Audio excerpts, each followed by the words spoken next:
बात सुने। चुप। मैंने आपको कितनी मर्तबा कहा है कि जब मैं खाना खा रहा हूं तो बीच में मत टोका करो। आज फिर आपने वही काम कर दिया, खाना खाने से पहले ही बात करने शुरू लग गई।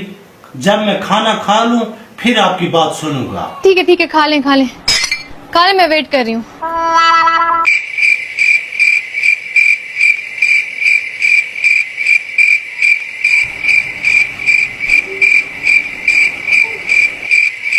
अब तो खाना खा लिया आपने, बताऊं वो ना। पानी नहीं पीने देना। हाँ? ठीक है, पी लें।